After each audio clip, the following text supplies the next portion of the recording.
আল্লাহ তাআলা বলতেছেন, আমি আল্লাহকে যদি পেতে চাও সর্বপ্রথম আমার বন্ধু তো জাহানের বাচ্চাকে জীবনের চাইতে বেশি ভালোবাসো।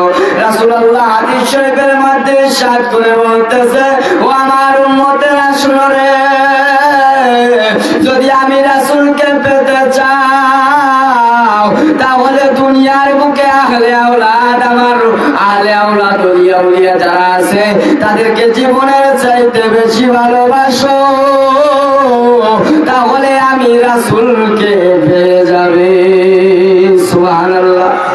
আমার বাবারা গভীর মনোযোগ, আল্লাহ তাআলা বলতেছেন রাসূলকে জীবনের চাইতে বেশি ভালোবাসতে হবে।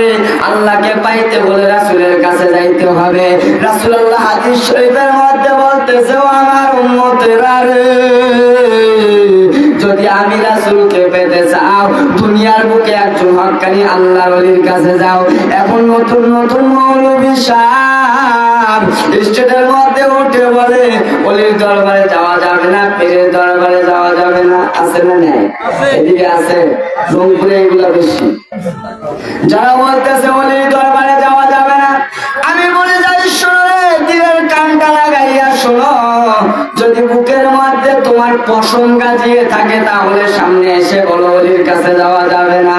আমি বলে যাই তুমি খোঁজ করবা তোমার বাবার বাবা তার বাবার কাছে খোঁজ করবা। তোমার বাবার বাবা তার বাবা ছিল হিন্দু বৌদ্ধ খ্রিস্টান, এই বাংলার জমিনে ওলি আল্লাহ এসে তাদেরকে মুসলমান করেছে।